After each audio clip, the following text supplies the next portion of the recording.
This live telecast was brought to you by Clenat Timber Mitre 10, Tasmanian Breweries and AAMI. Tonight, Vinny does some spying that helps Steve and Tamara. Ships. They're all ships. And the figures, their departure times. Has to be. Well, that red book Vinny was talking about, if we can get that as evidence... Government was better at controlling expenditure than any other government in Australia, and you know the figures. Oh, you know the figures. That's not to say. Well, government still grew under Fraser. But in addition to that, the needs of this time are different. We've got a $100 billion debt externally. We've got a terrible balance of payments problem. We've got no investment. We're in dead trouble. The needs now are different. And also, Max, the people who have looked at this thing have a different view of what has to be done and a greater understanding of it. Look, I have no hesitation in accepting the figures that you say there is excessive fat in the public sector. Of course there is. Mrs. Thatcher had no trouble, Ronald Reagan had no trouble, but they couldn't get their public sectors down. You know why Ronald Reagan couldn't? Because he didn't have control of the Congress. Well, you won't have control of the Senate either, We have control of both sides of this budget. But you won't have control of the Senate, you see. Well, we'll have control for budgetary purposes, Max.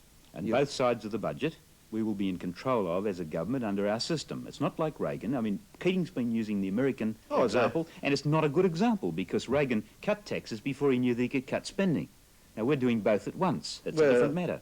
Yes, well, you're going to cut taxes as of February 1, 1988. Yeah, and of the 12th of July... You're then also asking us to believe you're going to have $2.2 billion worth of cuts in place by that time. You watched me from the 12th of July. Jim Carleton, thanks very much. Thank you, Max. 12th of July, something to look forward to. 20 years ago this week, Israel stunned the world with a military feat unequalled in modern warfare. In just 6 days, the Israelis defeated the armies of 3 Arab countries, Jordan, Egypt and Syria, 3 armies totalling more than 250,000 men. Since '67, the Israelis have handed back the Sinai Desert to Egypt as part of the 1979 Camp David peace accords incidentally orchestrated by Jimmy Carter. But Israel has steadfastly held on to the other lands that they captured and occupied in 1967. These areas, the Gaza Strip, the West Bank and the Golan Heights, have made Israel an easier place to defend, but they've left the country with a subjugated nation of almost 1.5 million Palestinians. This report from Peter George looks at the lives of 2 young men who were born 20 years ago, born amidst cataclysmic events which all but necessarily made them enemies. One's a young Israeli soldier who patrols the occupied territories, and the other a young Palestinian who lives under the occupation. Monday, another Israeli patrol sets out in the Arab city of Nablus. Corporal Herzi Halevi and his men are dog-tired.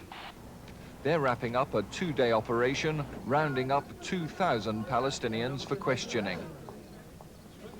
Usually this is hard work because we are busy all the time. If you want to sit or to go to sleep, 10 minutes later they can call you because something has happened. This is making many problems. Tuesday, the Lamb family is preparing for the Jewish festival of Shavuot. They'll be celebrating in a Jewish settlement built on the land Israel won from Jordan in the 6-day war, the occupied West Bank. Hi. Certainly 70 or 80% of the land was owned by the Jordanian government, not privately held land. And on this land, which we have come to own since the 6-day war, we are establishing our settlements, and I don't see anything wrong with it.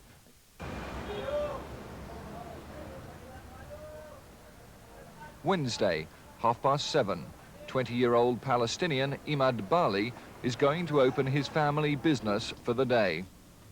It's in the Arab part of Jerusalem, overrun by the Israelis in 1967. I used to think that it's easy to live with the fact that Israelis are around us. But after I left school, I saw it's not easy anymore. There were 2 separate communities, different traditions, come from 2 different societies. I don't know, we have nothing in common. This then is just another ordinary week, and these people are just ordinary folk.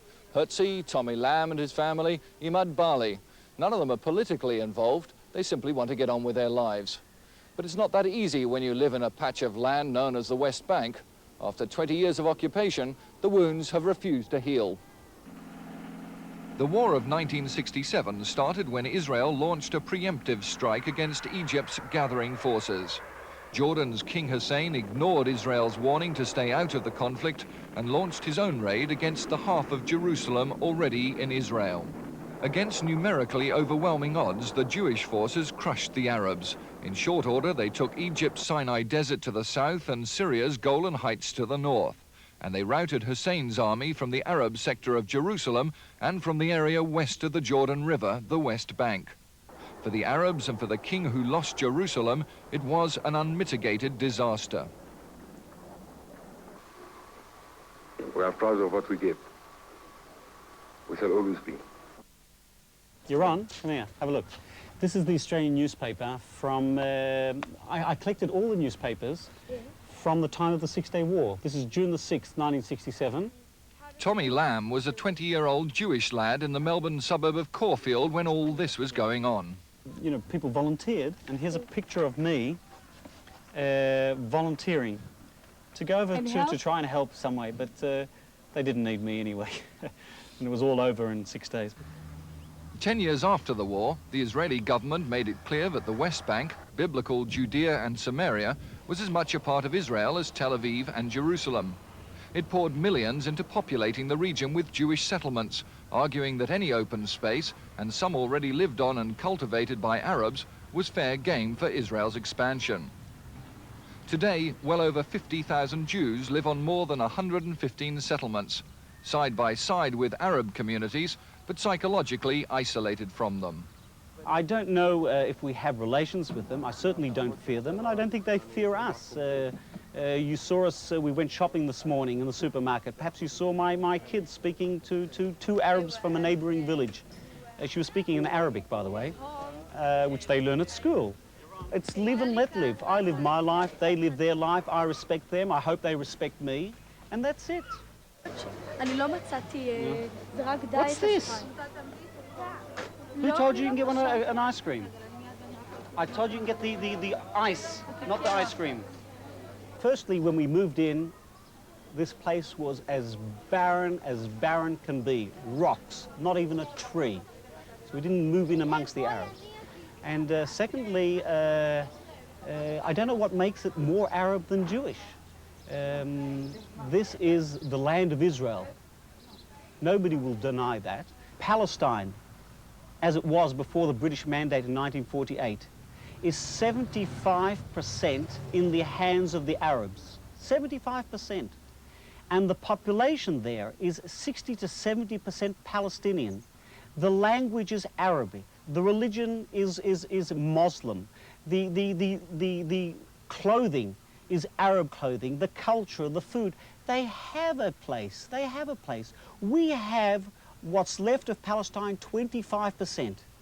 And yet for the whole world, we must start giving away a bit of this and a bit of that. Why?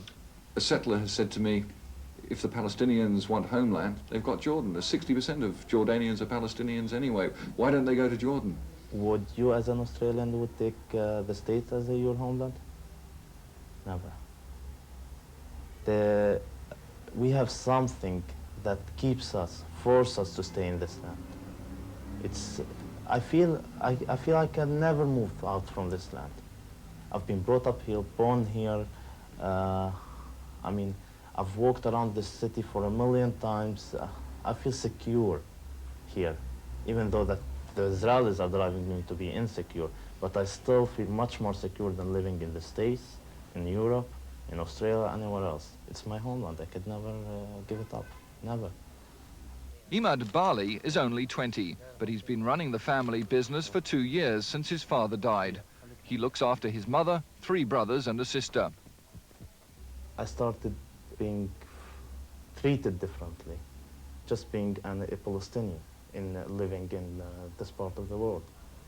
I mean, you get stopped a lot, you get asked questions, get humiliated sometimes, and you're always feeling that you're looked at as if you're about to do something. There's another price for occupation, and the Israelis pay it. Young Israelis serve 3 years conscription, many of them on the West Bank.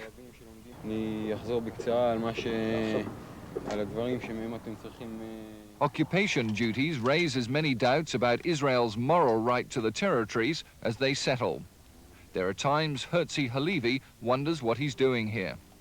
I can now look on the problem more, to get more into the problem, because now I can understand the government, the Arabs too, even though that from both of the sides I'm not happy with what they are doing. Sometimes it's the Arabs, sometimes it's the Jewish, but now I can understand the problem much better. Back home and to the weather. And there's a cooler change crossing the southeast of the continent tonight. The chance of some very light snowfalls on the high peaks of the Southern Alps, but unfortunately for those heading off to the snow resorts this weekend, not looking all that good for significant falls. On the satellite picture, there's cloud in that southeastern region stretching back through to the central parts of the continent. There'll be some rain areas about the northwest and down through into the eastern Alice Springs region, and patchy rain gradually contracting across to the east ahead of a cooler change. That change will bring some further rain areas to parts of southeastern Australia, and onshore winds will produce some showers along the Queensland coast. Now to the synoptic chart showing high pressure, which has given quite mild temperatures to parts of Queensland and New South Wales today. The prognostic chart for tomorrow shows that breaking down as that change moves through from the south. And the forecast, fine and mild in Brisbane, a shower or two for Sydney, showers and rather cool in Canberra, a few showers for Melbourne. For Hobart, mainly fine, a few showers for Adelaide, mainly fine in Perth, and fine and warm for Darwin. And for tonight, that's the weather. And to close tonight, a little postscript to the recent expulsion from South Africa, last month it was. The ABC management complained to the South African authorities about my expulsion, and they demanded, as one does in these circumstances, demanded the return of the goods and chattels that the South African police had seized from our hotel rooms. As a sidebar to this story, the question was raised here in Canberra at the time of whether, in protesting to the South Africans, the ABC was in fact breaching government policy. A policy that says that under sanctions there should be no official contact between us and them other than through the formal diplomatic channels. But that's by the way. This is the list of the property seized by the South African police, and this week that property has been returned in a Boschendale estate wine carton only I mention. The books, the documents, the papers, the videotapes, etc., etc., etc., they have all been returned. What they copied out of one's personal papers, well, who knows? Everything has been returned except one videotape. That tape is the recording of the discussion that raised the ire of the South African Broadcasting Corporation authorities. At the end of that recording, the SABC authorities said to me, "Here, take your tape and go. Tell your lies," as they put it, "tell them somewhere else. You can no longer use our facilities. We're not censoring you, you just can't use our equipment." Well, that now seized tape is not of police bashings or gassing blacks.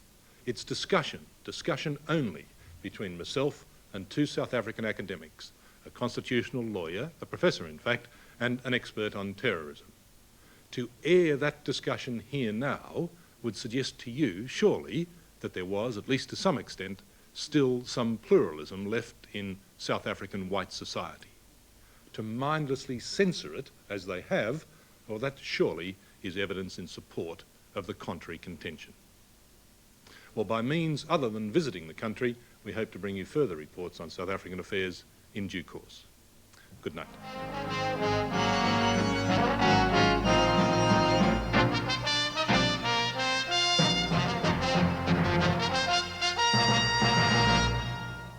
Saturday Movie presents Lady Windermere's Fan.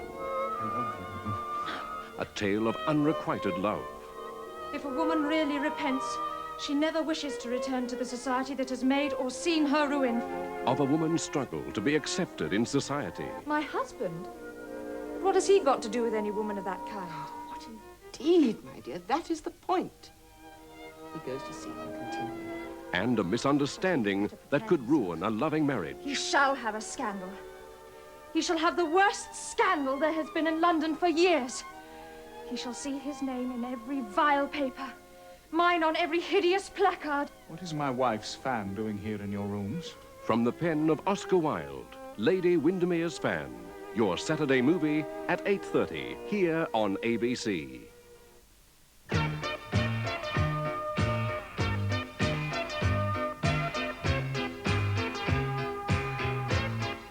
The eyes of the rugby world are tuned in the direction of Australia this week, with the semi-final matches of the World Cup being played this weekend, and ABC Television will be there to cover both games.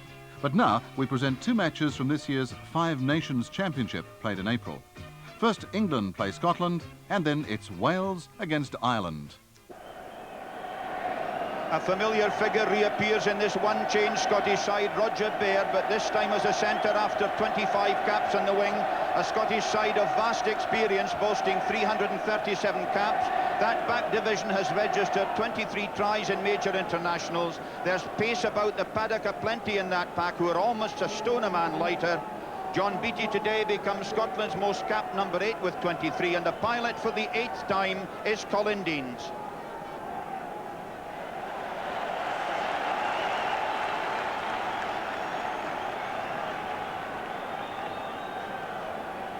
And the players just getting used to that feel. England seeking to restore prestige with the side changed in virtually every department. The rumbustious Simon Halliday is restored. There's a new hinge with Peter Williams, a new cap. The other is the Nottingham hooker Brian Moore. Dean Richards makes his first championship appearance of this season in a massive pack containing Gary Pearce, who today equals Fran Cotton's English record for a prop of 31 caps. And away out there on the right wing is the new captain, Barnsley-born Mike Harrison of the Wakefield Club.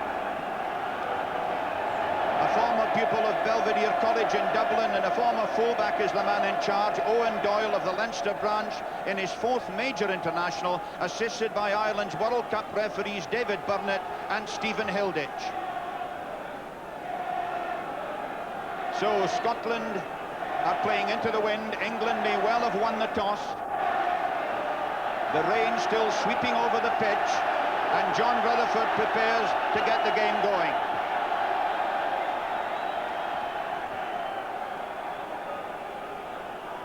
Just waiting till the pitch is completely cleared. And Gavin Hastings kicks a low, slithery ball, which is very awkward.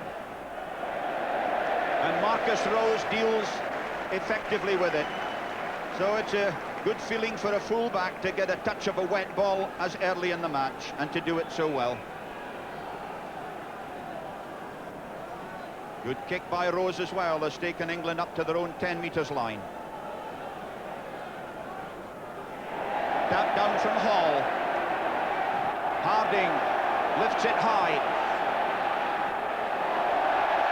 It was still a very good bit of judgment by Gavin Hastings. He didn't catch it, but he got underneath it. He really had to accelerate. But a lovely teasing kick that by Richard Harding, playing in his 4th international. Now here's a fascinating area, because England are fully 12 pounds a man heavier. And yet Scotland scrummaged so well against the Welshmen. And you notice Richard Harding is not hurrying to put the ball in, because I should imagine he'll have a thought for that extra weight that England have.